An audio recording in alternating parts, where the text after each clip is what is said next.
meeting's been properly noticed. Sure. Thank you. Please join me in the Pledge of Allegiance.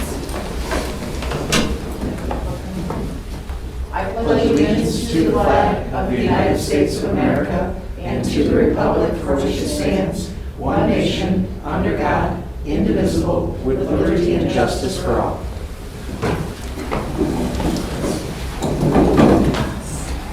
I have a volunteer to read the mission statement. I can do it. Mount Horeb Area School District, in partnership with the community, is dedicated to nurturing, educating, and challenging all students, preparing and empowering them to be productive, responsible, and self-fulfilled members of society. Thank you, Jessica. Moving on to 2. 2A is approval of the agenda. I will entertain a motion. Second. Motion by Leah, seconded by Adam. Further discussion? Hearing none, all those in favor say aye. Aye. Opposed? Motion carries. Moving on to 2B, approval of the February 6, 2023 Board Regular and Executive Meeting Minutes. So moved. Second.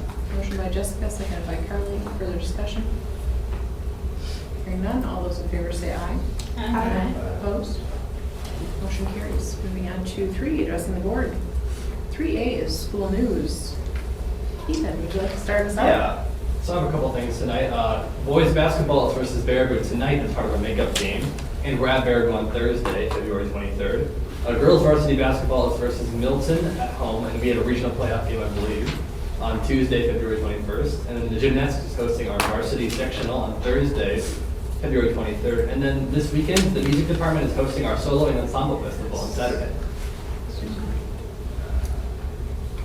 Board members, other school news? Tomorrow night is the middle school applied arts evening, where they showcase all kinds of music and skills and things. I think it's from like 6 to 8 or 6:30. Fantastic, thank you. Dr. Sloan, sorry, go ahead. And he can go first. I'm just gonna make- meeny, miny, mo. I'm just gonna tell you about PTO stuff, so. Oh, awesome. Go ahead. PTO stuff is good too. So March 8th is mini prom. We switched it to a mini prom last year. It was adorable. It's from 6 to 7:30. We also have a silent auction, and we have so many donations so far this year. So we've been posting them on our Facebook site. So go check it out. And if you see something you like, please come bid on it. Great. Dr. Sloan. Well, word has it we had a heck of a weekend. Yeah, big weekend. Can you tell us about swim? Yeah, so we had our first ever boys swim team earned 6th place in the medley relay at state. So that's pretty impressive for a team of 6 to get a 6th place medal at state. So it was pretty cool. We had 2 individual swimmers qualify for state, and both of our relays, our medley relay and our freestyle relay, qualified for state. The inaugural season, boy, they're just impressive. Word has it that we've had some bad weather recently, and we get to come to school on Friday as a result. You know, we're also watching Wednesday's weather report too. It seems like there'll be some icy conditions, so we want to watch that very closely. If it does become a bad day for us with weather, we will be in school on April the 7th. We'll do that as an early release day for families. I also wanted to note that there'll be a really neat program that's coming up on the 21st of March. It's from a woman by the name of Jennifer Worley. Jennifer, those of you who've been reading our Cup of Counseling programs, these are online. We do them through our social media accounts. She's hosting an in-person session for all of our families on the 21st at 6 p.m. in the auditorium. And the topic is motivation deflation. How to help motivate our kids during times of, busy schedules and schoolwork, and what are some tips that we can do to help support our young people. So that's at 6 o'clock, and if you stick around at 7 o'clock, you get to hear some wonderful music, as that's our spring event. And then lastly, I want to acknowledge 2 folks and the board members pass around these cards for some very generous donations they've made to our school district. A $4,000 donation was made to our cross-country team from the Nicholas Day Memorial Fund. And then also want to extend our note of gratitude to Julie Marshhouse and Glenn Bauer for their continued support of our camp invention program. So if you'd be so kind as to sign those, we'll pass those around. A lot of good things happening in our schools. Great, thank you. Just one ad. Okay. I'm glad you covered off on swim, that was great. Just an interesting note that Eric Berg, who's a graduate of Horeb, is competing in tennis, men's tennis for UW Stevens Point. We don't have a program here. He just kind of did it on the side with a bunch of his friends over at our courts and loved it so much that he decided to try out for the team and made it. Nice. So it was kind of cool. Someday in a future life, I'll create a tennis program here. I love it. I love it. Great. Other school news? All right, moving on to 3B, citizens' comments. I don't see any tonight. Okay. All right, moving on to 4, personnel transactions. Entertain a motion. So moved. Second. Motion by Jessica, seconded by Leah. Further discussion? Anything you wanted to note on personnel transactions? Not tonight. Okay, perfect. Okay, motion by Jessica, seconded by Leah. All those in favor say aye. Aye. Opposed?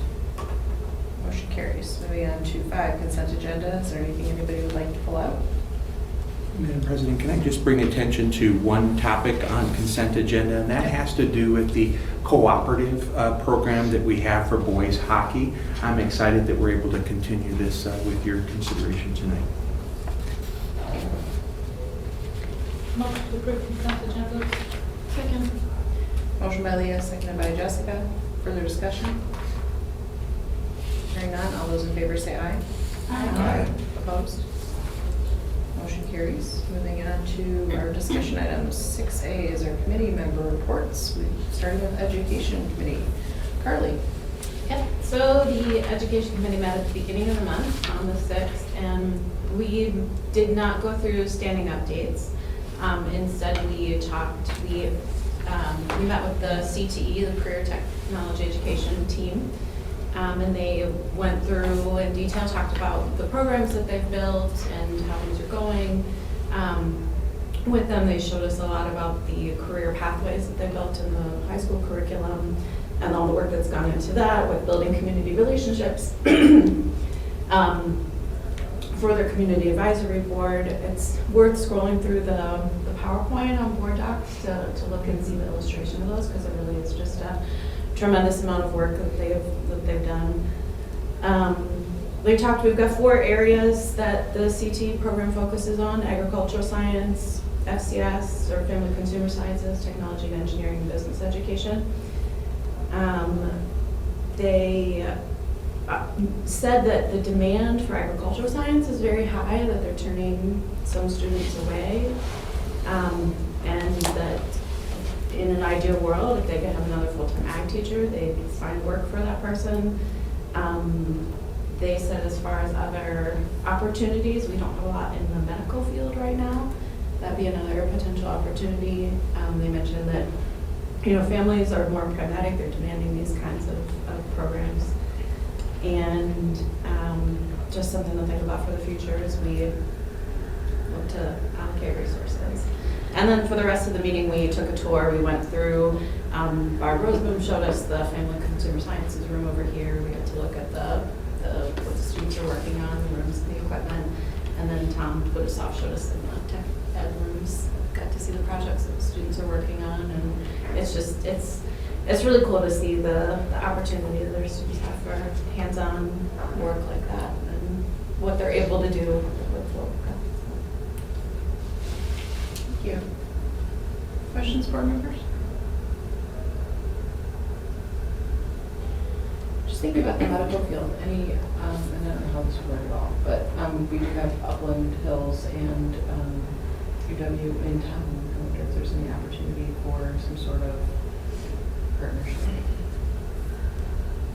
I think Upland Hills might be a little easier than UW, but yeah, I don't know. Ingleside, a lot of kids are CNAs in Ingleside. Yeah, too. Ingleside. Yeah, so good partnership opportunities right Yeah. now. All right, thank you very much. that is our only committee member for tonight. So we will move on to 6D, School Enrollment Projection Study. We have a special guest, Dr. Slanna. Would you like to? Well, good evening, David. How are you? Good. Thank you so much for making. Oh, yes, it's nice to meet you as well. And I know that you and your team have just done a wonderful job in putting together a population study for us at our request. Enrollment trend board members, you had an opportunity to see that within your packet this evening. And David, I can give you rights to share your screen if you'd like. Okay. So feel free to share. Are you familiar with the Google Meets platform? I haven't used Google Meet before, so you'll Okay. have to kind of guide me through here. So you'll see along the bottom there, you'll see a little microphone and video. If you Right. would please click the button that says, that has a little arrow in a box Okay. going north there. Oh, yeah, I see it. If you click that, then you Okay. can present any part of the document you'd like to tonight. We're fortunate to have, David, while you put that together, we're fortunate to have a number of our community members in the audience tonight. I'm thankful to Village Board Member Kathy Scott, who's taken upon our invitation to join us this evening and see the trends that we are prognosticating in our student enrollment. And looking forward to debriefing and unpacking the materials you have before us tonight. And can everyone hear David okay, or? Very good. Right now, Oh,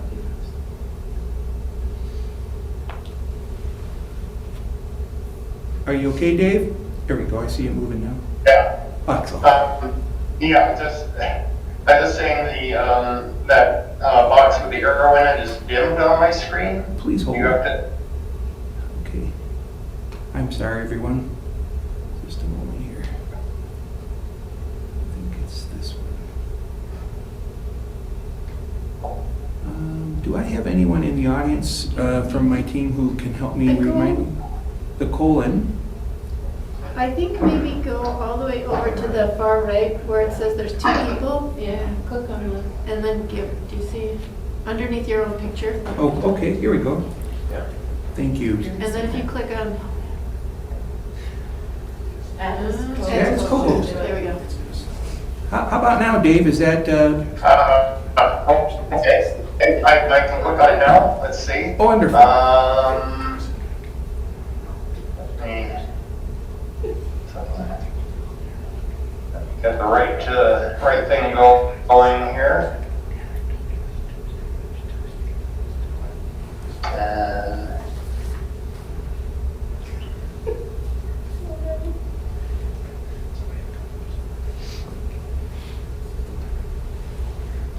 There you are. okay. Can you see the map of your district here? We sure can. It looks great. Thank you. Okay, okay. All right, and yeah, give a shout out if there are any technical problems. Hopefully we'll be okay.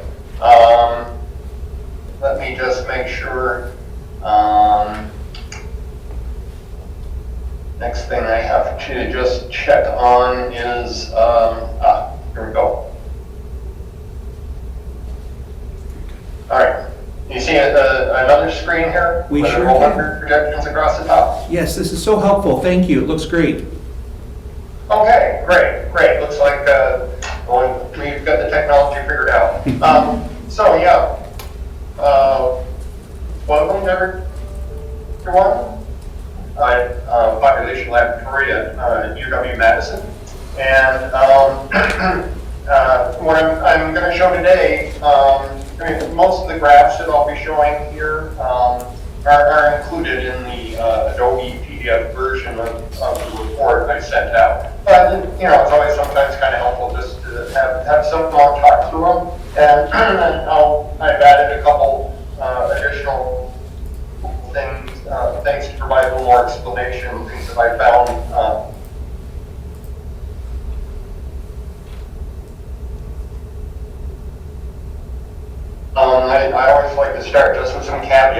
And it's always good to start with a quote from Yogi Berra, this quote's attributed to him: "Prediction is hard, especially about the future."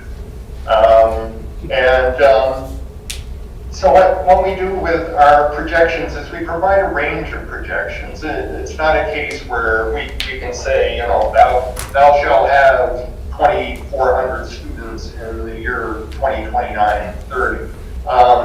We use a number of slightly different techniques, and I'll explain those as I talk tonight. So we give you a range. So it's not like we're trying to come to one precise answer in terms of future enrollment. Another caveat I need to mention, or hardly need to mention probably, is the COVID pandemic. This has made the preparation of projections more difficult. It seems to, in the case of the Mount Horeb district, it seems to have affected your enrollment in the 5K particularly. Although in comparing your enrollments to other districts, it's interesting, your Mount Horeb's enrollments seem to have been quite solid through the years of the pandemic. And there's some other things, that can come up. There are alternative enrollment options for parents. Private schools, I know High Point Christian just within the last couple of years opened a campus out there in Mount Horeb. Open enrollment, it's always kind of a difficult one. Over your recent history, it looks like Mount Horeb's been a net gainer in terms of open enrollment. And our projections kind of assume for that, and as well as home-based students, the next item, that's going to hold fairly constant into the future. I know with home-based, in particular with the pandemic, there was quite a bump up. I think before the pandemic had about 100 students being homeschooled, and that bumped up to about 200 in the first sort of full year of the pandemic, and that's come down a little bit. So for the purpose of our projections, we're kind of holding things constant. Private schools are going to stay the same. We can't predict if one's going to open or one's going to close or something like that. So just to get into the first part of tonight's discussion, some of the background. So what's your district's enrollment history? So here's a graph. I show two lines on here, one for 4K through 12, and then also 5K through 12. 5K tends to be, a little more consistent across time. So this is the total enrollment from 2013-14 until the peak in 2018-19, when it peaked at about 2,560. And the last 4 years, your enrollment has declined about 190 students, or about 7%.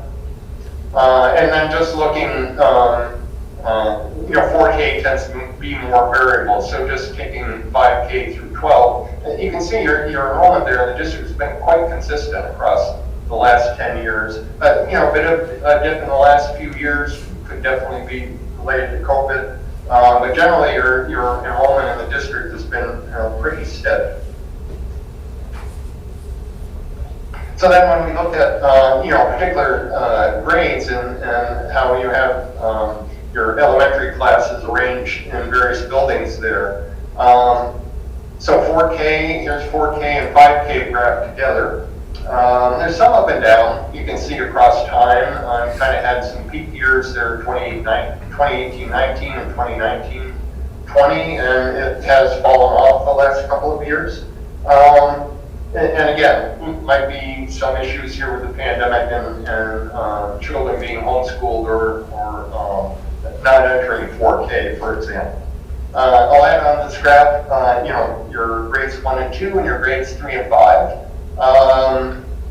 So grades 1 and 2, you've had a bit of decline over the last 10 years, a little more than 10%. And then in grades 3 and 5, you had kind of a peak year, I think that was 2016-17, you had a little over 570 kids. You have 523 in those three grades now, so that's about 10% drop. And then looking at the two upper schools, the middle and high school here, 6 through 8, it's been kind of a sharp decline in the last couple of years, about 90 students. So over the last 3 years, from 583 down to 492 there, the green line. Your high school actually, has essentially been growing across the entire decade, and it's now at its peak enrollment for the last 10 years.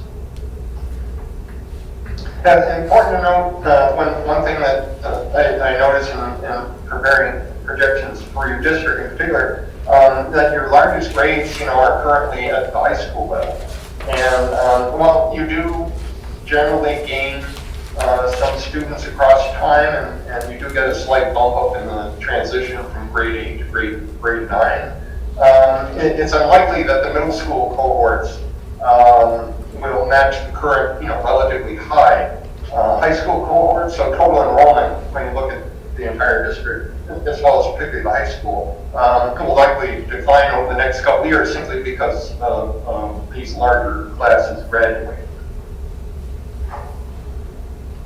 So those were, a few little collection of graphs about your past enrollment. And just to sort of touch briefly on what's happening in terms of the overall population in the Mount Horeb district, and also what's happening with housing development in the area. So population change across the last decade between the two censuses, the 2010 and 2020. The Mount Horeb district added about 1,000 residents across that time, and close to 8%. So the rate of gain was about half of what the growth was in the county, but it was more than twice the rate actually of growth in the entire state. And then in 2020, we don't unfortunately have a lot of breakdown yet in terms of age from the 2020 census. But at least in terms of the youth population, ages 0 to 17, in your district, you can see about 2/3 of the young people in your district live in Mount Horeb, and then there are smaller percentages in the other towns and in Blue Mounds Village. But in terms of the housing change, in the last 10 years, about 520 units have been added in the area for a growth of about 9%. And if you remember from the prior slide, your population's grown about 8%, so those are pretty close in terms of percentage. You can see the share of new housing by municipality. Again, not terribly surprising. Mount Horeb has about 6 out of every 10 new units built in the district area are in the village of Mount Horeb, and then the other communities have smaller percentages. When we look at the housing change by type, about 4 out of 5 new units that have been constructed in the area are single-family homes. So another thing we look at is kindergarten enrollment growing or declining, and our births in the district area growing or declining. The importance of kindergarten enrollment is that particularly the 5K class provides a solid indicator for future enrollment change in most districts. If it's increasing recently, translates into likely gains in the elementary grades in the short term, and middle and high schools in the longer term. If kindergarten enrollment's decreasing recently, then the opposite pattern may occur. And in addition with births, we look at both a long-term and a short-term pattern of births. Then we trend these forward, and those trends are used to predict future 4K and kindergarten enrollment. So one of these sort of two elements of background in terms of what goes into our projections. First, looking at the 5K kindergarten history, we can see it's been quite a bit of a bounce there. Not surprisingly, enrollment was down in the year 2020 and 2021. And so when we use your past enrollment to do projections, we're trying to smooth out a lot of these, yearly up and downs to get more of a pattern of what is likely to happen over the next 5 to 10 years.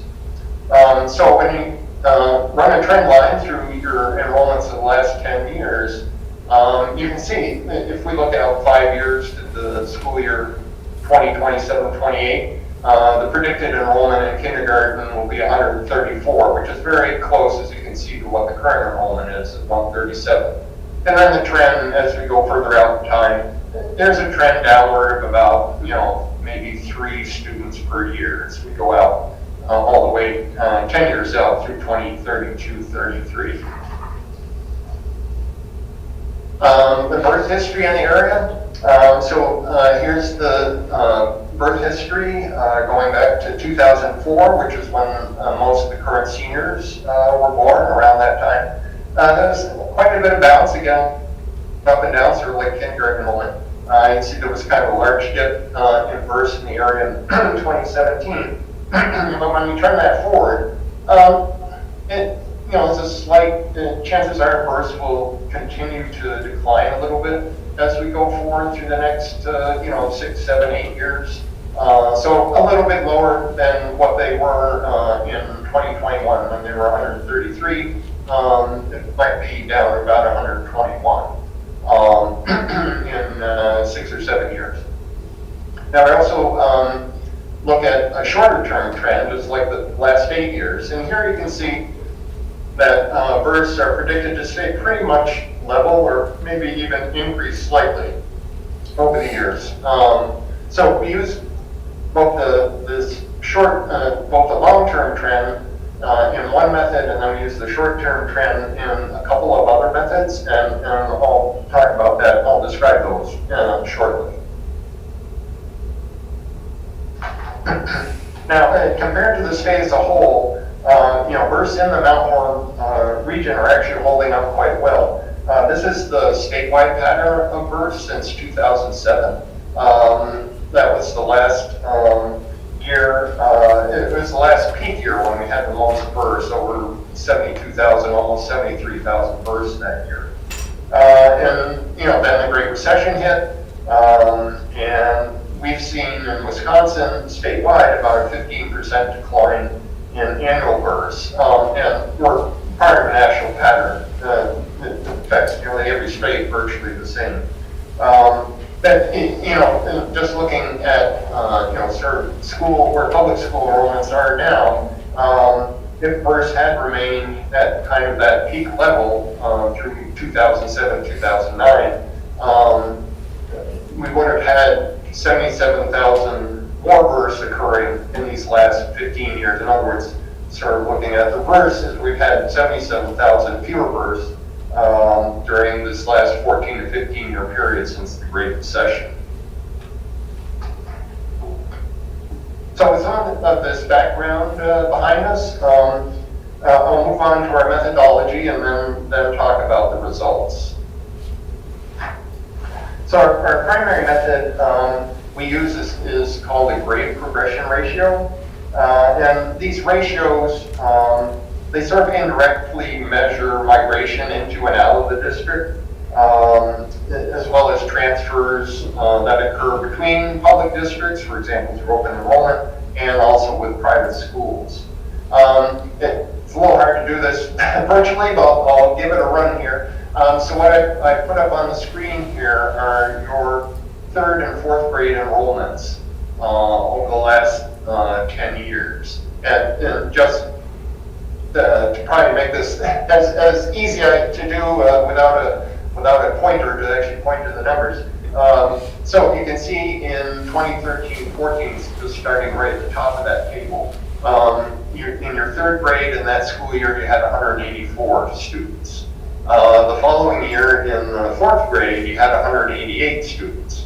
So this process is largely measuring and producing a ratio, and so you take 188, you divide by 184, and you end up with a ratio of 1.022. So, it's about 2% larger 4th grade than the prior 3rd grade in your district.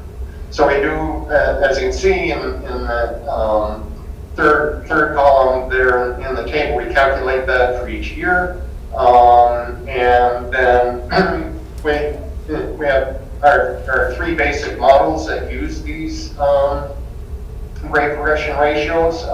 What we call the baseline, which covers it includes all the years, except we do keep some outliers out, any values that are too high or too low. So we come up with a baseline trend ratio, and then we do a 5-year trend ratio. That's the ratio is the last 5 years, and then 3-year trend. As it sounds, just the average of the ratios of the last 3 years. So you can see here at the bottom left in that table, all three are around the area of 1.02 or 1.03. So basically, on average, your 4th grade classes are about 2 to maybe 3% larger than your 3rd grade classes. So, bringing all three of these grade progression ratios onto one graph, then you get across all grades here. So this is your baseline ratio pattern across all grades. And again, this is using the longest term, the 10 years of enrollment data and the 18 years of births to produce this ratio here. The 5-year trend, again, just the ratio is the last 5 years, and then the 3-year trend. As you can see here, the tightness of the lines indicates that the Mount Horeb student populations remain very consistent across grades as cohorts age through the system. You might also notice that the values at the very far left of this graph, B to K, that's births aging kindergarten. Those numbers are all quite a bit higher than the other ratios in this graph. What that indicates is that families with preschool children are moving into the district. So you're getting a bump up. In addition to the births that occur in the area, you've got young families moving in with preschool age children, and then they're enrolling in the district for kindergarten. So, putting together all this historical data and the trending methods. So we'll start just with, again, the total district enrollment, 4K through 12. So here's your history again. Again, at the start of the decade, it was about 2,360. The current fall 2022 enrollment was 2,378. And so this is the baseline method, this green line. And I'll add in the red line for the 5-year trend, and then the 3-year trend. And then also the kindergarten trend projection. So in 5 years, you can see I've got highlighted there in the bold numbers in the yellow boxes. The projections for the entire district range from about 2,200 to 2,800. So it's a fairly narrow range for a district of your size. It's only about 4% difference among our 4 models here. I do feel a little less certain with the kindergarten trend. That's the gray line on this graph. You can see when you get out to 10 years, that model predicts, your school enrollment will drop below 2,000. And again, because I mentioned the problems with the COVID pandemic and your enrollments for kindergarten being a little unusual for the last couple of years, so I have less confidence in sort of that kindergarten trend. But I remember I had a teacher in high school who would say, a number could be improbable but not impossible. So I've added those. It's kind of a really low range in terms of what I see in terms of the data for your district, but I do include it here just because it is a possible outcome that your enrollments could fall off in the way that the kindergarten trend is showing. Let's see, so I've got the next bunch of graphs, and again, these are all in the report as well. Your 5K enrollments over the last 10 years and the pattern that we project for the next 10. You can see at 5 years, range is 1/3 134 to 158, so fairly similar to what your current enrollment is. First and second grade classes, again, the last 10 years, and then the enrollment projection 5 years out, ranging from 281 to 319, so right in range with your current enrollment. Possibly down as many as 30, but maybe up about 8 or 10. And again, that lowest projection is the kindergarten trend, which is a little bit suspect in this case. Grades 3 through 5. So your 10 years of enrollment patterns. At 5 years out, the projections are really very tightly grouped here. 442 to 466, only a range of about 24 there, right? And although it's quite a drop from your current enrollments, and again, you've got some smaller cohorts who are going to be aging into your 3rd through 5th, and so that will just produce a lower projection in the future. And then the 6th through 8th grade enrollments, again, your current enrollment here is 492. And again, all the models are pretty close to each other, particularly for about 5 years out. Just slightly higher than your current enrollment, probably it will be a little bit over 500. As we go out a little bit further, again, you'll have some smaller cohorts starting to enter your middle school, and so chances are a couple models actually show the enrollment staying fairly steady, but a couple are actually dropping there. And finally, the high school. Again, as I mentioned, you're at your peak enrollment over the last 10 years, and as I showed in one of the earlier graphs, that you have smaller cohorts coming in to replace what for your district have been fairly large cohorts for the last couple of years. So a lot of this decline is simply that turnover process of larger classes graduating and slightly smaller classes coming in behind them. So again, and all the models here come out pretty close, but showing a drop of about 100 students over the next 5 years. So that's in the range of 13 or 15%. And then the models show enrollment for the high school leveling off for a few years, but then about 10 years, 9, 10 years out, projecting that the enrollment will start to decrease a little bit again later on in the coming decade.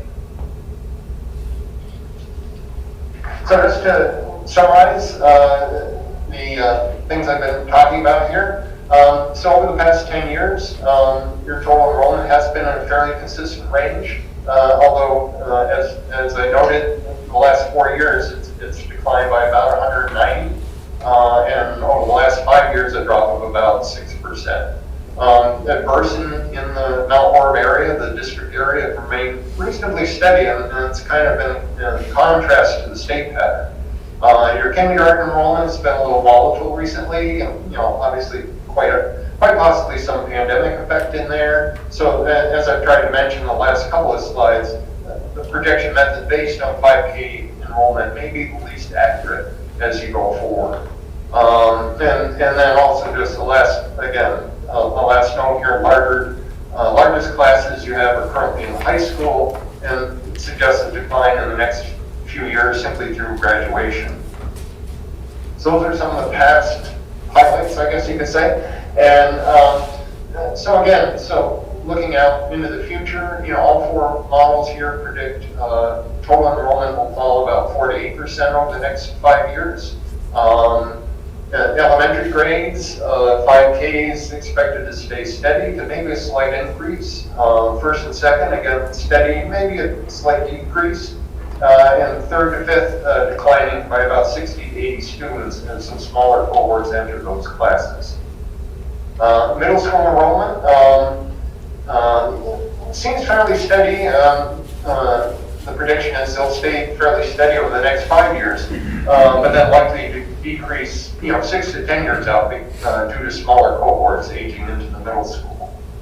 And finally, as I've just mentioned, the high school, will experience the sharpest decline probably over the next 4 to 5 years.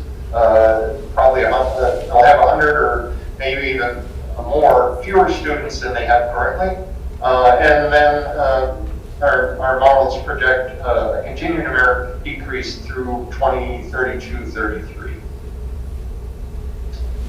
So that's everything I'm kind of summarizing from what's in the report. I'll see here. I will stop sharing the screen now. Well, David, thank you on behalf of the board and those in attendance at our meeting tonight. And please also extend our gratitude to Sarah, as I know the two of you have been working closely on this report. Would you be available to answer any questions for us, please? Yes, I certainly will. Open the floor.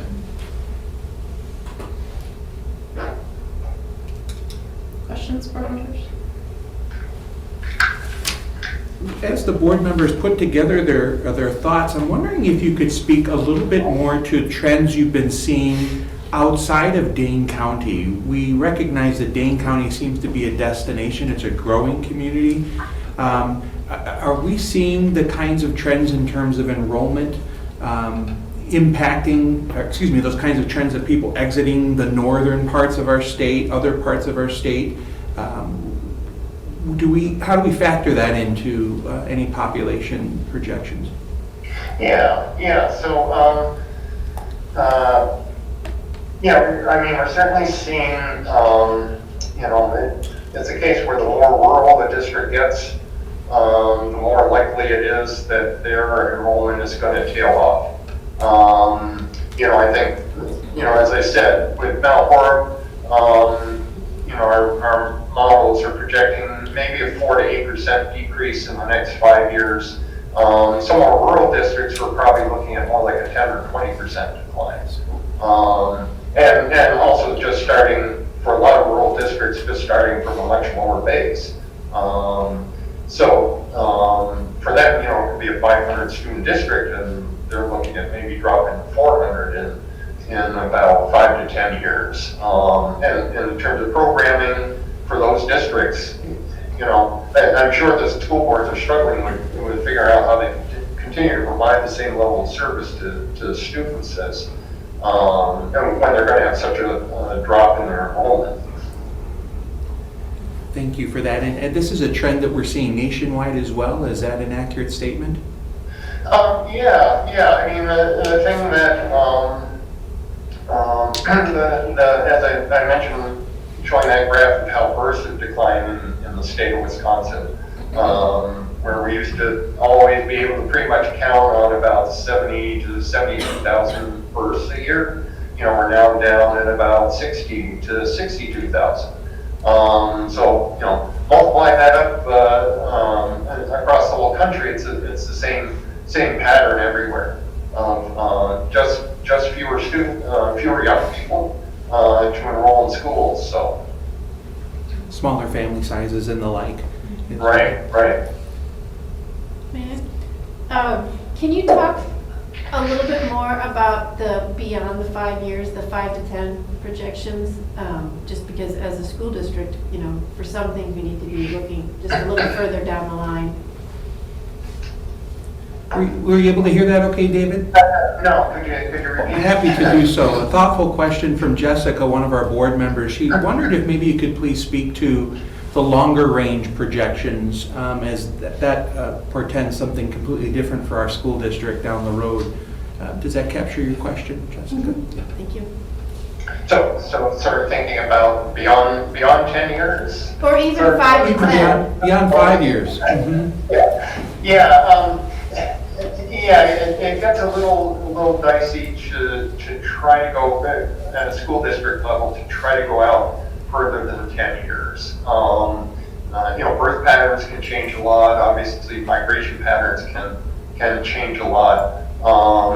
It does get a little difficult because, say, if school district is doing some kind of facilities planning, and school, obviously, any construction will last more than 10 years. So, we kind of shied away from it's one of those things where, we could, we could make projections out for 20 years, but whether we should, we try not to sort of get out beyond the tips of our skis, I guess.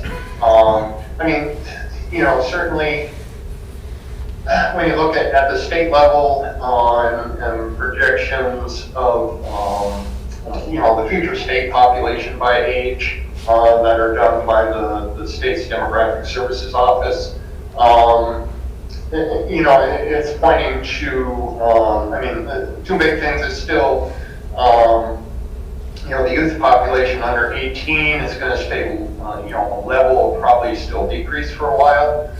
And on the other end of the life course, everybody's looking at a much larger older population of 65 and over. I think the state's 65 and over population this last decade it grew by like 35 or 36% or something.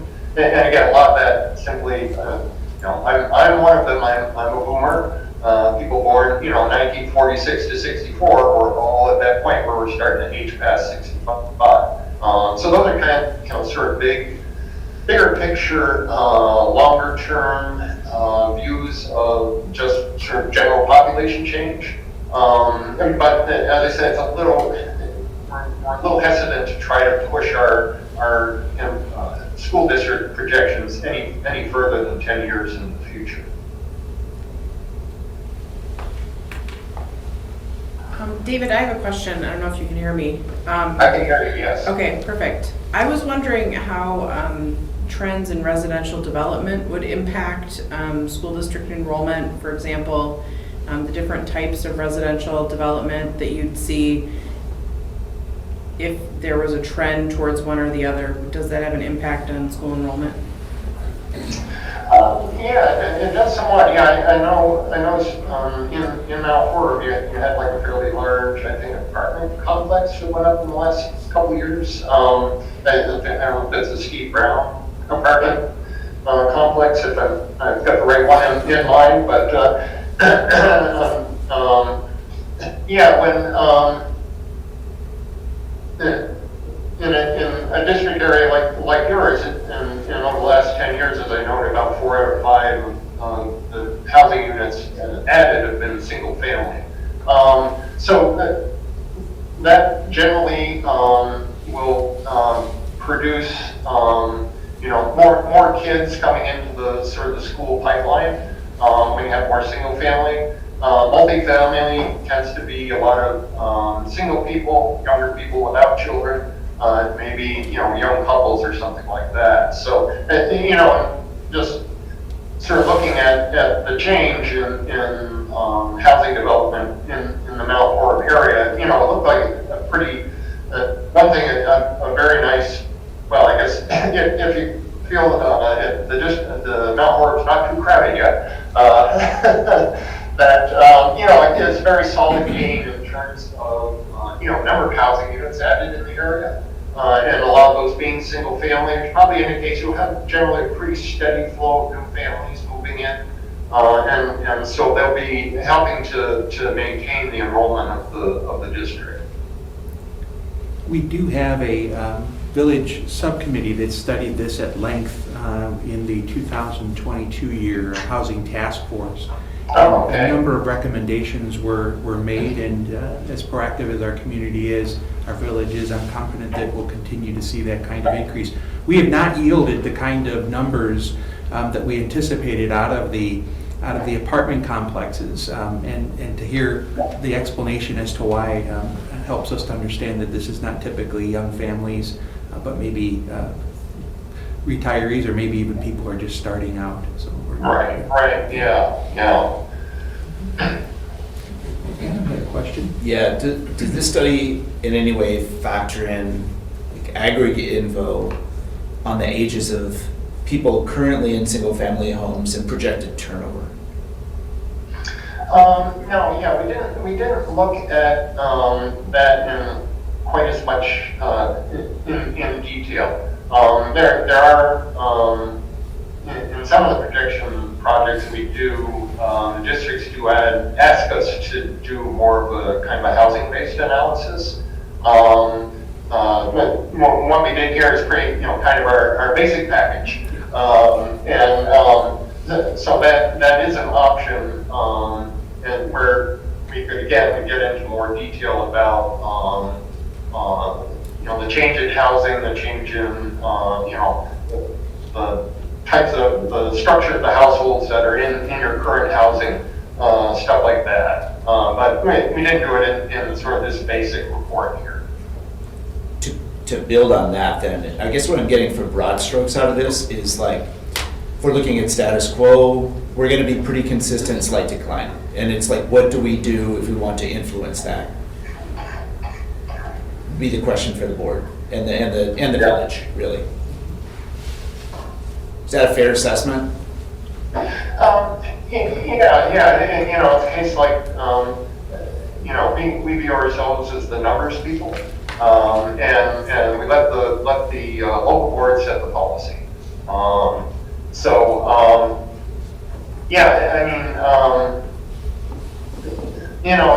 As I mentioned, to me, when, I did the report, looked at the numbers coming out and some of your, base information, you've got pretty solid enrollment numbers. It may look like a bit of a drop, but compared with a lot of other districts in the area and the state, enrollment really has held up well, and it looks like it'll be reasonably steady going forward.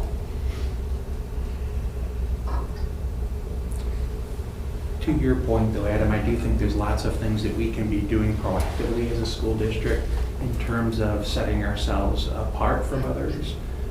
One of the pieces that I've got a group of people working on right now is a study of an international baccalaureate diploma program that I think there's probably 3 or 4 in the state. I think anything we can do to differentiate ourselves and bring in through open enrollment, we know housing is going to take some time. So are there things that we can do to jumpstart that effort? We can talk more about those kinds of things, but rest assured, there are some things within our locus of control that we should take advantage of. I think, this isn't a question, but I think that's what I took from the presentation and from reading through the report, is that what I read is the conclusion that our enrollment is steady to possibly declining within the context of the state of Wisconsin. We're statewide, that is a similar trend, but locally in Dane County, Dane County's growing, and that's the opportunity right there, is to capture some of that growth, more of that growth. Yeah, and in a way that doesn't require the housing to be here, because that's Right. Which comes first, the chicken or the egg? If we can help move that along. David, can you help us better understand how the uncertainty of economic development plays into this process? We talk about birth rates and we talk about housing starts, but with this basic plan, is there anything with, economic development within the community, within the village in the next 5-10 years?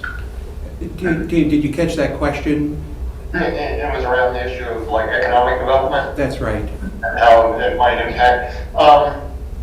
Again, it's in this particular case, when we're doing our enrollment projections, I guess in a way you could say we do not really take any assumptions about that into consideration. Sort of like with open enrollment and things like that, where we sort of think, well, if things hold relatively constant, this is what the patterns will be. So yeah, we don't take that necessarily into consideration.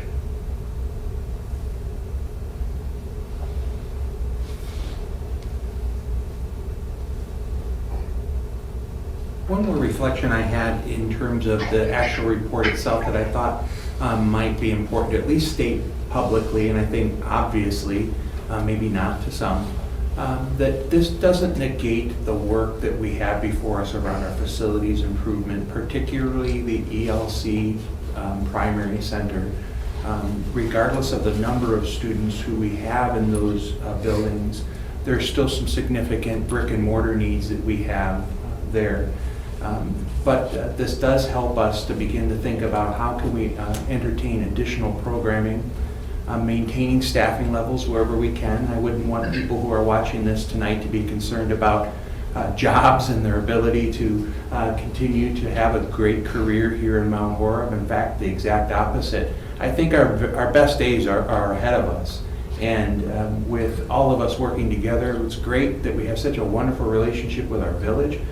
Tonight, David, you don't have the benefit of seeing this, but we have a number of our colleagues from the village that are here with us tonight as well. And so this just speaks to the synergy that's happening between our school district and our village that really gives me great hope for the future. So, thank you, David. Okay. Yeah, it was a delight to see you, and please extend our gratitude to Sarah as well for the good work on this report. Okay, I'll do that, Steve. Okay, and thanks to everybody there. Thank you. Goodbye. Thanks. All right, bye-bye.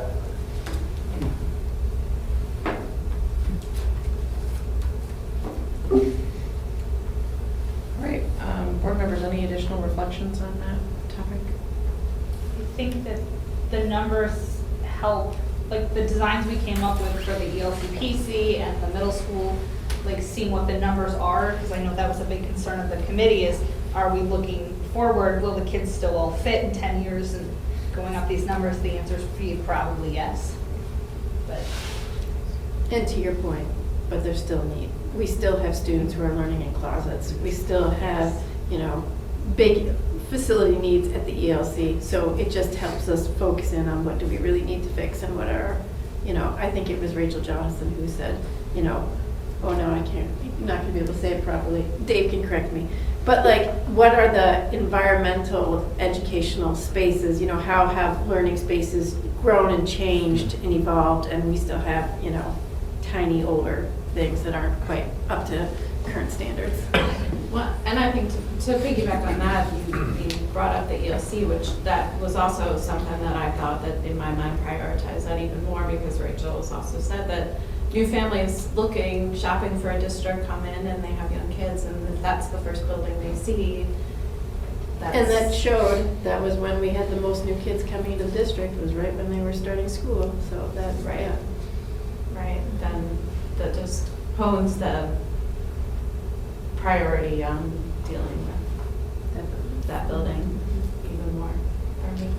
Yeah, my thoughts, like Dr. Salerno just said, this doesn't change anything with the facility needs that we have.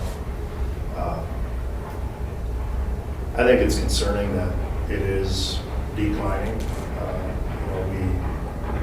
Dane County's growing, but we're declining, so I think that is concerning, but at the same time, I think it answers some of our challenges. Class sizes are too big right now in the IC area. This helps, whether by design or not. Back to kind of my question there, though. This is what it is until big business comes into town. And then we have to be reactive. We can't really be proactive because we don't know when or if that business is going to come into town. But when we compare ourselves to all these other communities around, the thing that's different is the business part, the business development, which we lack. So I guess I take some of this info with a grain of salt. It is what it is. It's great information. Look at Vortex and Barton, what that does to that little community. If a major business moved into town, those numbers are way off. So I just want to build on that. I wanted to get a little bit into what was forward-looking out of this projection versus what's the snapshot of today and the continued path going forward. And I think the whole key to this is the intentionality of what do we want? We can sit back and let this be what it is, or we can decide this is what we want to be as a village. And I'd like to have a conversation about that, and thanks to the village board members for coming here. We have to work together on this. I think that's pretty obvious out of this in terms of housing starts, in terms of business community. What do we want this to be? And take ownership of the situation. And I think that they would appreciate from us, maybe hearing like what our vision is as a district. Where do we want to be in terms of enrollment? What do we want to strive for as a starting point for that conversation?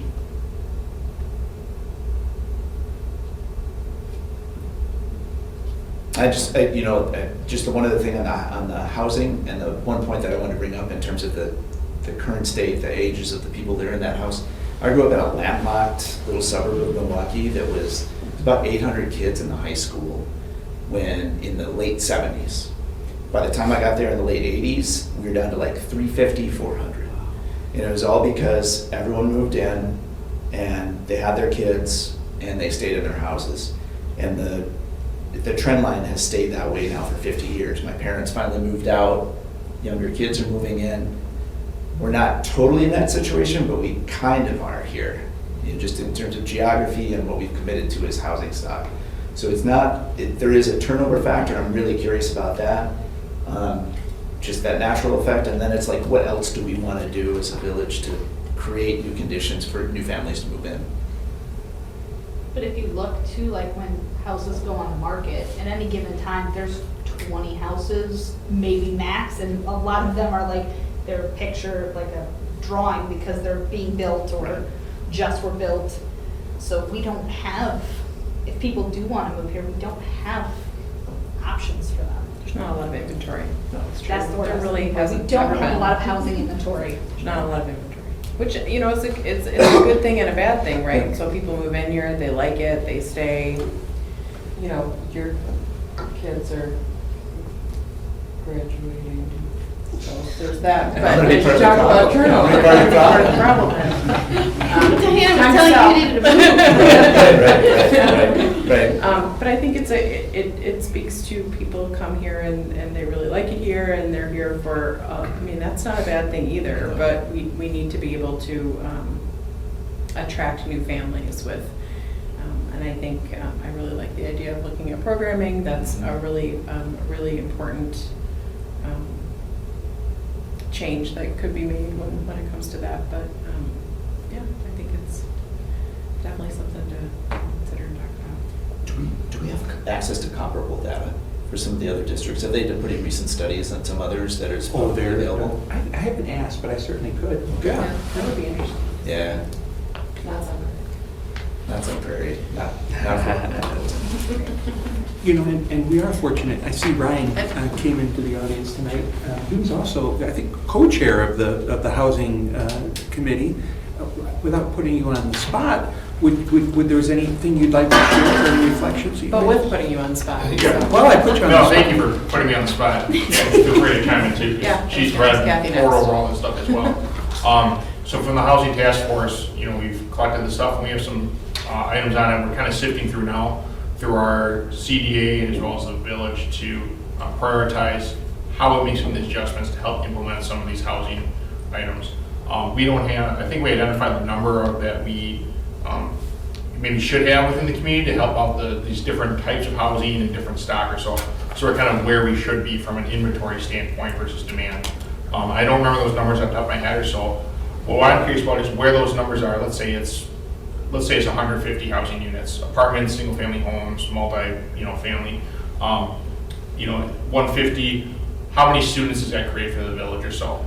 So is there kind of a magic formula, like, this is the ratio you should expect if we get a subdivision of 100 single family home units, these are how many students may come in that. So we have to kind of sift through that stuff as well. It's kind of a slow roll, we're ramping up on this. So this is a great time for the school district to be looking at this stuff and talking about it, because even as a village, we need to have a conversation, like Adam said, is for, what are our numbers, what do we want to be, what are our numbers projected to be. I think Mount Horeb, we've been going about 2.5% increase on population. Now, what I don't know is that, what's the age cohort of that? Is that, seniors, is it youth or so? There's that barriers on there. So yeah, there's going to be some collaboration needs and I think desire, at least for myself, to go through this stuff. So I don't have an announcement saying that we have a large housing complex a project coming in the works next month or so. I know there's stuff that, we have landowners and developers in discussions all the time and items. And so I don't have those numbers and stuff, but we want to make sure that it's right for the community and right for the school district as well. So short answer is, I don't know too. I'm going to revisit some of those housing task force items to see where we're at and stuff. So, but thank you. Great. Kathy, any reflections? Just thought I'd. Well, what's your name? I don't, you, the man. Jim? Jim? Jim. Are you Jim Meyer? Yes, yes. Oh, I'm happy to meet you. I've always heard good things about you, but I've never seen you. To tail off what he said, I think we need commercial, and part of that is property. I mean, we've put words out, we need commercial property. We do not have a lot of commercial property left. And we may have none left, I don't know, but that's what's gonna bring it. I mean, they're gonna bring, the people, and so that's where we have, I don't have the recent number, I used to have the number of how many places we have that we've already approved that either just were built or will be built, and it's a huge number. So I'm not this big pro on building all these more houses, just because I think we need to fill what we have. I stopped over at Lansby Ridge, I think it was the end of last week, so I wanted to see what their occupancy was. And at that point, somebody was just moving in, so the on-premise manager wasn't there. So that's on my to-do list to stop by to see. And it happened to be an older woman moving in, so that's not helping with students at all. But I'm in favor of what Jim was talking about, commercial.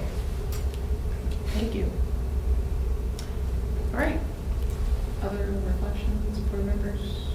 Yeah. We're also fortunate to have our Chamber of Commerce. I know she's in two roles tonight, probably, working with the Mount Horeb Mail, but also the great work you do in helping to build and cultivate those relationships.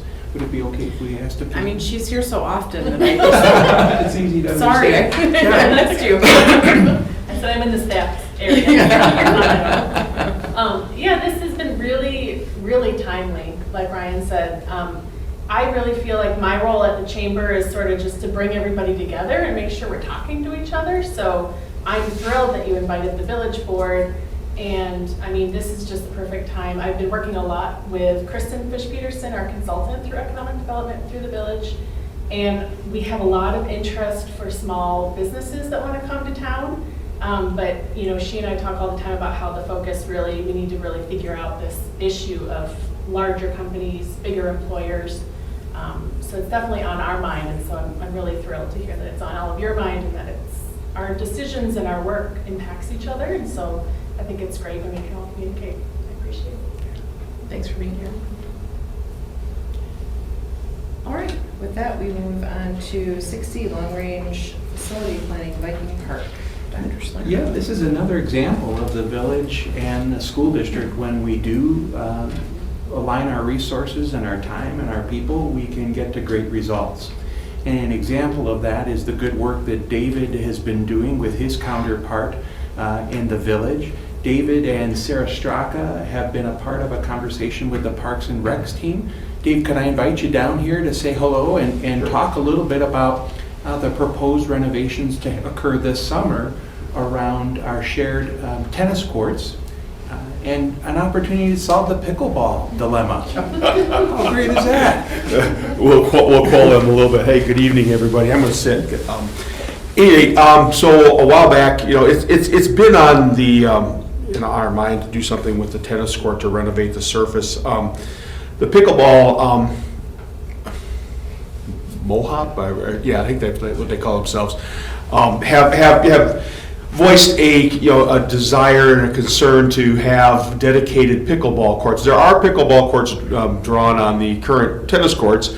They require temporary nets to be put up, and the desire was to have regulation, always standing pickleball courts. So at any rate, the village has generously said, we're going to do this. We're going to, because Viking Park is a shared expense with the village.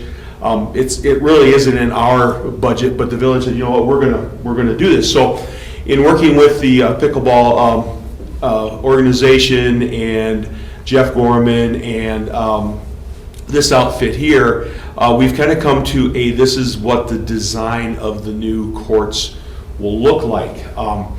So the design was built, I think there's a couple options. There's this option, and there's another one that has a center aisle, a second, a little bit different setup for the pickleball courts. But generally what it's going to be is there's going to be 2 tennis courts and 6 pickleball courts.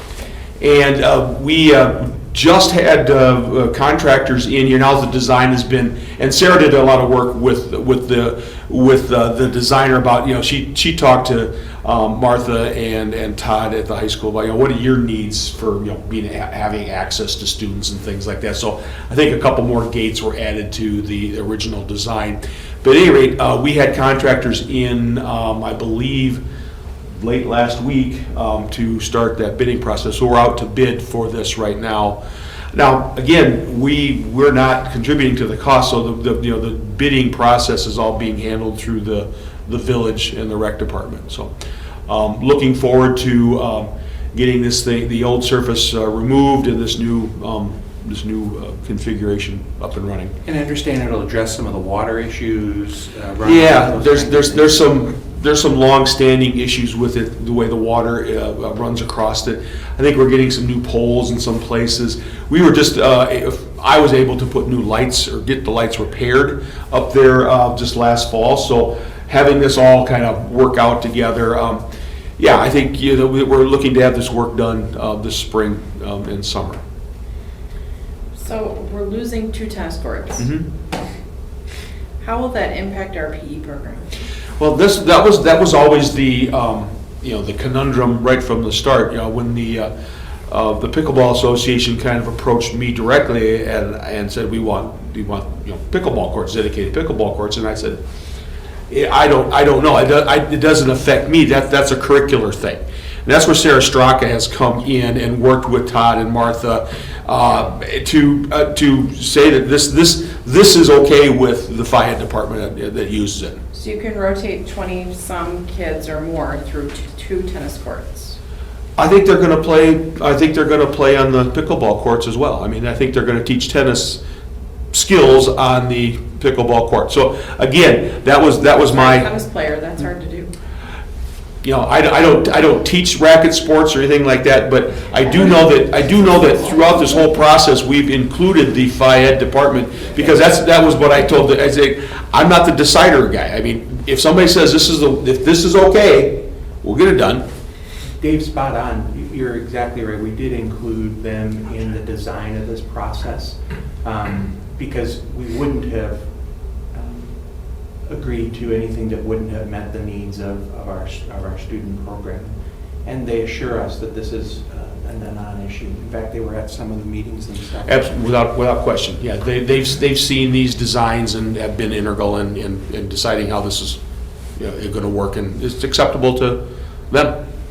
Yes, ma'am. I'm incredibly appreciative of the plan, the funding, the PE involvement. So I have one question. I don't want it to sound rude. Will the tennis courts, my understanding is that they currently, and I'm not a tennis player, but I know that Adam's going to start the tennis team, Diana is, are not regulation tennis courts. Will they now be regulation tennis courts so that, am I right? They have always been regulation size. I thought there was a reason that we couldn't have a We tennis team. didn't, and there's it not had to be enough of them. Oh, You need okay, 6 that's what it courts. is. Right, All you need I 6 knew there courts in something. total to run a tennis program. Yeah, Got it. that was certainly one of the things. And then, we were talking about, hey, can we expand the thing? Well, the terrain drops off to the north and to the east, and going to the south, it's going into the side of a hill, and the other direction it goes into the middle school. So you're really, again, pretty landlocked. So It's the number of courts. it's the number of courts, exactly. It wasn't the size or somebody might say the surface was a regulation. The cracks may have been a problem. So I'm the biggest tennis proponent. I think it's a disgrace that we don't have a tennis program and we don't have courts. It's a lifetime skill. It's essentially a free sport once you buy it. Cheap racket and $6 camp balls. But that aside, I struggled with this, with the makeover initially. I went so far as to go and walk it out. What would it take to even get 6 courts in, which is not the solution. 8 courts is the solution, and it would be virtually impossible. So in my mind, hey, let's make the most out of this space that we have here. let's do it in a way that's responsible with the curriculum, getting kids involved. Whatever the racket sport is a great option. It's all about just getting kids active and involved. Pickleball is a great sport, we can solve that problem. The one question I had was access. Like during the school day, I know that was a problem sometimes when I'd want to play tennis, you know, the school gets priority. Correct.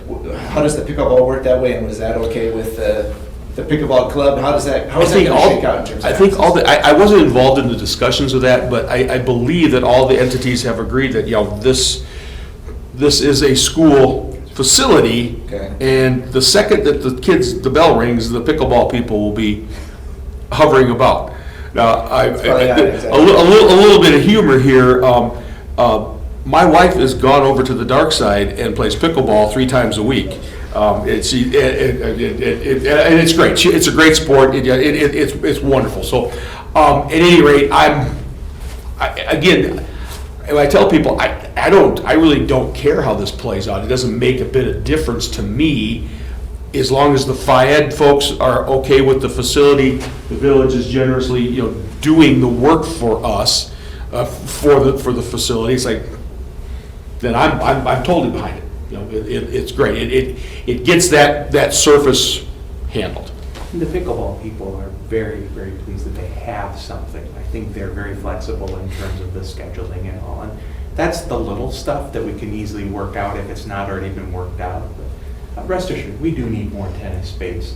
And maybe that's part of our long-term visioning around facilities for athletics in this community. Yeah, and my point to that would be, you know, tennis is a sport that's competitive in high school and not something that we can participate in. Is there a design to add a backboard on this? A slam, a band board or something like that is one of the additional alternate bids to include. So this is kind of the baseline. This is the bare minimum, and then the contractors have been instructed to add a couple of other things. That the one, like I said, was, you can see maybe I'll walk up here there. They would make this portion of the court just a little bit wider to allow for a center walkway.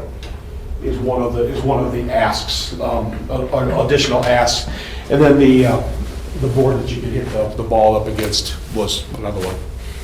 There's no fence in between. Yeah, there's all those red lines are. There's around the pickleball courts. There's fences all the way around. That's Yeah. right. Mhm. Now there's openings in there so that, you know, you can get better access, and that's why I alluded to it earlier, is that FIED staff said, boy, sure it'd be nice to have a gate here and here, so if a kid needs assistance, I can get to him quicker as opposed to walking all the way around. So again, Sarah and Todd and Martha have worked with Jeff Gorman and this Fred Kolkman in the design and have come to an agreement. Do we even teach a tennis curriculum? Mhm. Because I hear about pickleball every time they play pickleball, but I haven't heard that they play tennis. Yeah, I wonder if WIA will pick up pickleball here in the near future, or if they'll continue to be, as I tell my wife, a Great Panthers age group. Dave, I'm sure is well thought out by all parties involved, but I'm on another page with the actual numbers on it. Steve, I think page 12. So, yeah, right there. Without doing the numbers, is there any possible way to get 3 courts going east and west instead of 2 north and south? Fred has looked at all the different ways of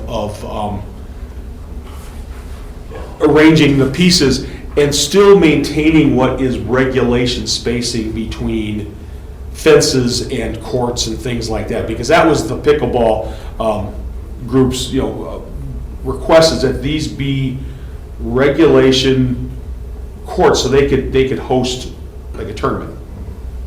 You know, that's kind of where their head's at. So yeah, this is the alternate bid where So I checked that, and it's like baseball. You don't want to face stuff east-west. Right, into the sun. Yeah. Out of the sun. Yeah. yeah, there's all sorts of considerations. When they talked about it, I went, really? And yeah. It's just a shame we had to lose 2 tennis courts. You know, honestly, as far as the community goes, I don't know that I've ever seen that in full use by, There used to be a group. maybe so. There was. Maybe, I say, I haven't seen it, and it was, and yeah, that may have been because the lights have been off for so long that people weren't up there playing in the evening, but they still have the opportunity to go up there and hit it around a little bit. If you don't mind me just adding in, we're very grateful for the village's continued support of Viking Park. And just so the public is aware that this Board of Education has done a lot also to help support the good work of the village. And I'll give you an example.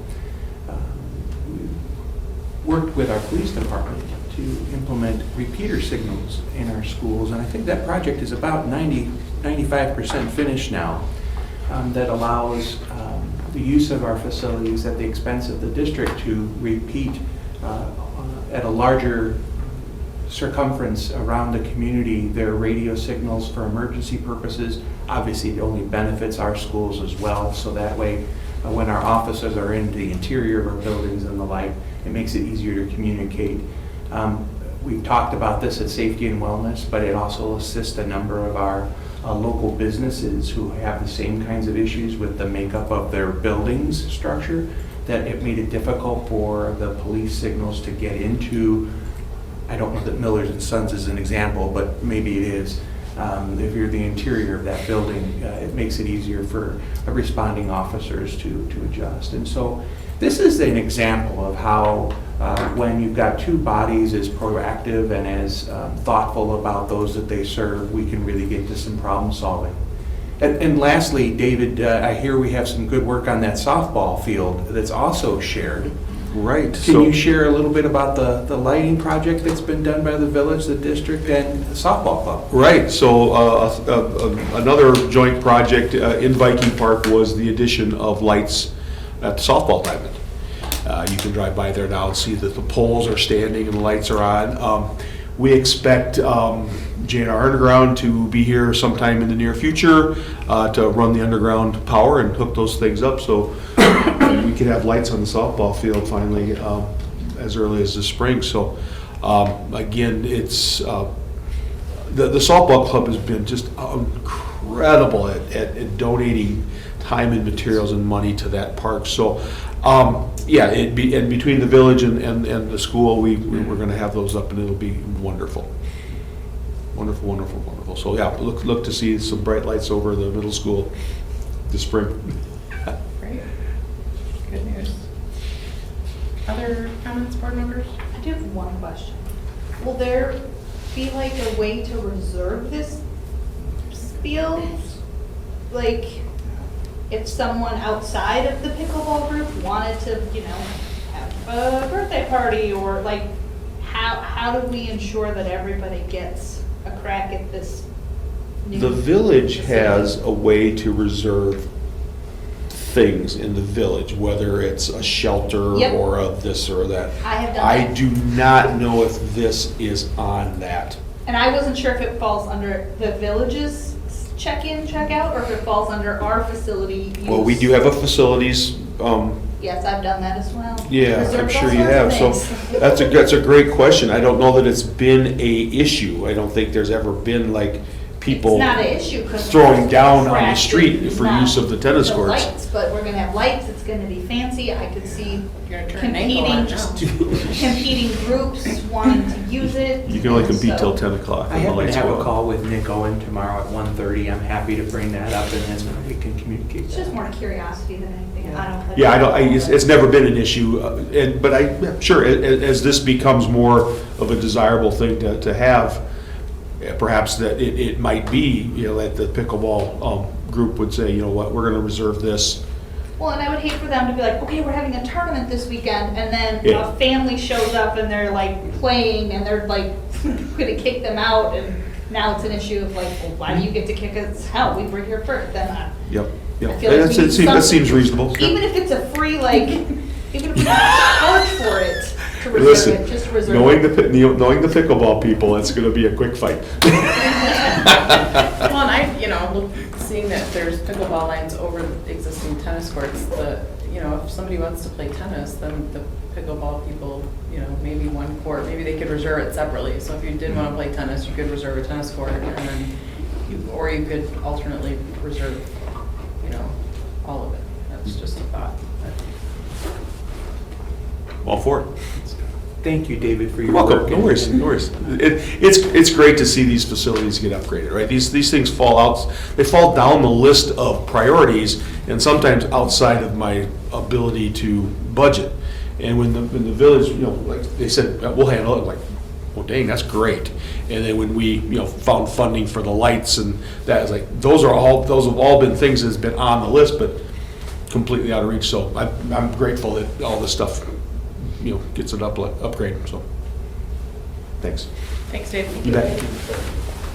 All right, moving on to 7 action items. So we have a first reading of policy 760, food services management. And we have Michelle Dank here and Scott Dion. Are you guys going to go over the policies with us? They don't look like they want to. Well, Michelle's been up since about 4 o'clock this morning preparing meals. Good evening, Michelle. It's so good to see you. Welcome. Yes. Would you mind just coming to the front here, you and Scott, and if there's any kind of feedback you'd like to give with regard to this? Well, our policies are much overdue to be updated, most of them. So after reviewing the WASB attorney's recommendations, I went through all of my policies and updated them. Most of them were very lengthy and detailed, and so we took that detail out, put it in admin regulations because that changes often. It had dates in there and everything, so we just made these policies just more concrete, and then all of the details are in that administrative regulations. And then also USD has updated their non-discrimination statement, so we had to put that new statement in all of our policies as well. Just to interject, one of the things that Michelle was willing to do is last Monday at our finance committee, she joined us online to review the revisions of the 3 policies. And then of course 1 week later, she's with us today, so thank you for being here. Great, board members, any questions on policy 760? This is a first reading, so we'll see this back next time because we don't have all board members here, so. We can move on then to our first reading of policy 761, free and reduced price meal eligibility. Say that sometimes.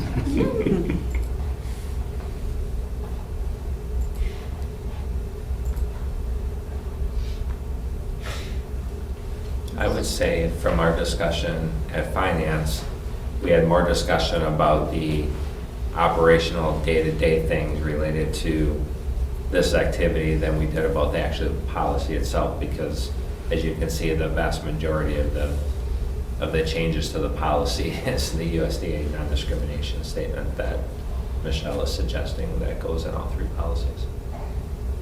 Okay. Board members, any questions on this policy?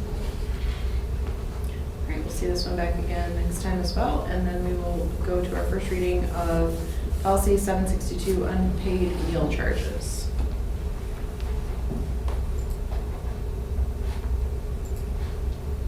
Anything of note? I think we're just doing pretty much the same thing, using that non-discrimination statement.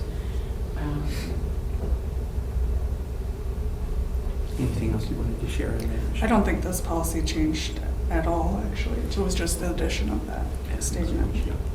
And then again, we had really good conversation Yes. about generous people in the community assisting with unpaid meal charges and the challenges that go with students needing maybe access to more free and reduced lunch opportunities. And Michelle was able to talk to the committee about how her and her team shout out to folks to let them know that there is this opportunity for free and reduced, and in the ways that we audit how people are deemed being eligible for free and reduced programs. So. Great, board members, any questions? Michelle, would you mind just stating how successful and how generous the community has been with these these unpaid meal charges and just kind of the uptick. You reached out to everybody and just kind of the uptick of donations that have come in. Yes, I was just gonna look because I just had another one today that was big.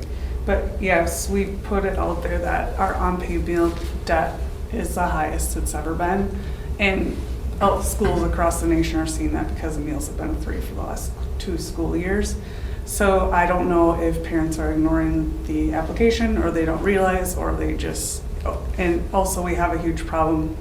Well, I believe it may be a huge problem with people that don't qualify but actually need the help. So we reached out to donors and we got over, we're at $10,245. So we are able to already give away $2,000 of that to families who asked for help, because we also said in that email, if you need help, please contact us. You know, first step is to apply for free and reduced lunches if you don't already qualify. And even some people that might be on reduced price lunches can't afford that fee. So we've been able to give out a lot of that money, which is great. So now we're just trying to, I've been working really close with the social workers, principals, and trying to identify who those people are and then reaching out to them again. And so, yeah, it's been amazing, more than I ever expected. Thank you for your leadership. That's Yes. value add. One more thing that you do Yeah. that make our program even better. So thank you.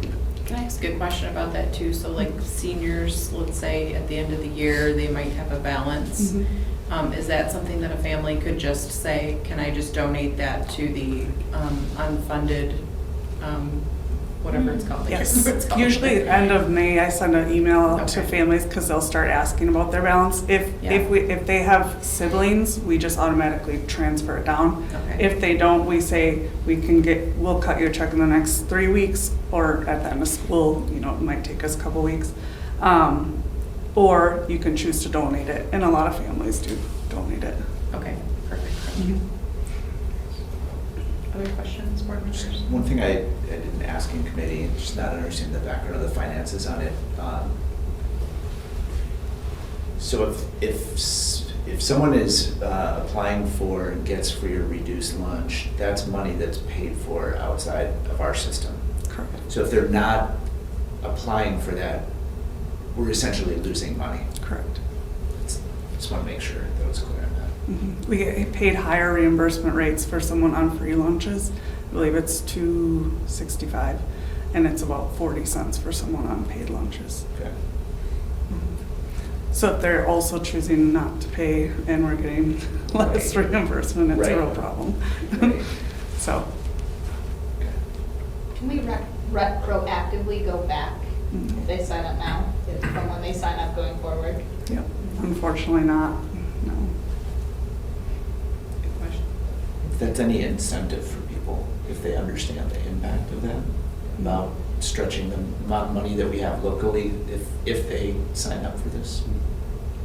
Well, and most people would sign, used to be, I don't know if it's because of COVID, but you'd sign up for it before the school year started, as soon as Yeah, it started. yeah. So you could also get your fees Oh, reduced. yeah. And we've And talked your to, bus fee, like, Right. you don't charge a bus fee if you qualify for free and reduced lunch, like, but if you don't fill out those forms, then you're paying those fees. So I don't know that maybe people remember, or know, or. but there's not really a penalty for not paying either. And we've talked about that. You don't really want to penalize a student or a child because their parents don't have the money or resources to. So that's why we try to work with the social workers, but we've also talked about ways that we can improve our processes, like being at because we used to have the registration, everybody would come in and grab it. Mhm. So now having us at the drop-in nights and stuff like that. So, you know, just as things have changed, that might be an issue too, so we'll be more. Process is much easier going online, but I do really miss the know. registration fair. I really, really do. Me too. I There is do. electricity in there. Though.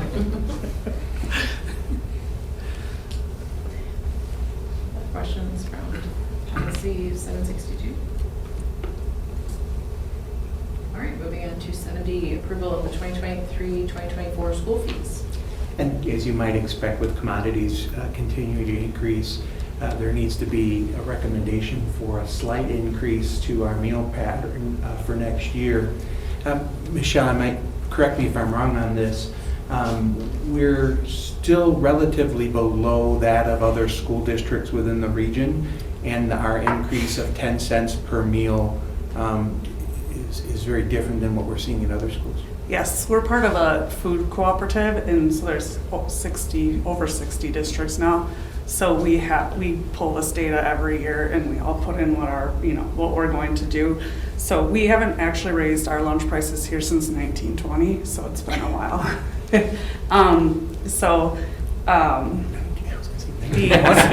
Boy, that's a heck of a Well, 2019-20 school Yes. year. Sorry. That's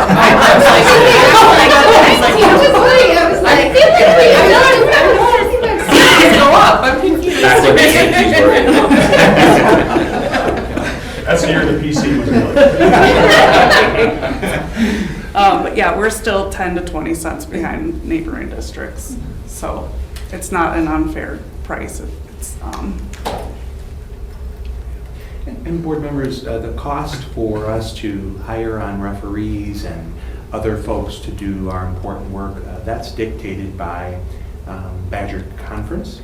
And you'll note that there is an increase proposed to cover the costs of those kinds of things. People who might need an athletic punch pass, so raising it $10. The actual cost for the athletic fee, we're proposing go up to $80 as opposed to $75. And of course, we'll continue to work with families as appropriate. We're doing that both at the middle school and the high school as our recommendation.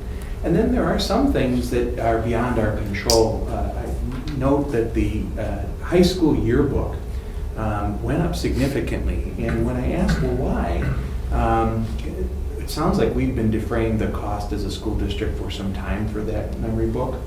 And so we don't know that we can continue to do that. And so that's probably the largest, sticker shock if I were thinking about my fees for my kids going into next year. But they all have a rationale behind them. Just the cost of paper production for assignment notebooks and the like continue to increase. Happy to answer any questions, and we're fortunate to have Michelle here tonight if there's any questions with regard to food. I'm not saying I want this. Please. Do we have any type of advertisements or sponsorships related with the yearbooks? Tell me more. If just thinking about like dance programs, even if a parent wants to buy an ad, if a business wants to help defray costs of that somehow, is that an area of opportunity? Absolutely. I think it could be with once the board considers its policy. Okay. Absolutely. Way back when I graduated too, your parents could buy your senior year. You could buy half a page or a quarter page and put your baby picture in it and write some, cheesy stuff to embarrass you. And the kids love that, right? They do. They do. Could the kids pay twice that to not?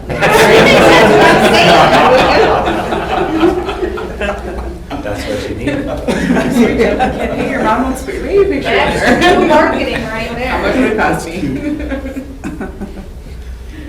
All right, I'll entertain a motion to approve school fees. So moved. Second. Motion by Jim, seconded by Carly. Further discussion? Hearing none, all those in favor say aye. Aye. Opposed? Motion carries.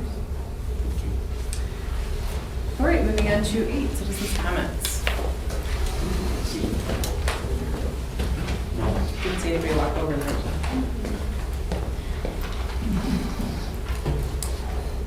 Moving on to 9, future agenda items are listed as always. Let us know if you have any ideas for an agenda item. Moving on to 10, our schedule of next meetings. Dr. Salerno, anything to note? Just real quick, I'm excited that the Community and Legislative Engagement Committee, after working on facility steering work this past fall, we're now changing gears a little bit, and our engagement will be around legislative work. That happens next Monday night at 5:30, a virtual meeting. All are welcome. Okay, great.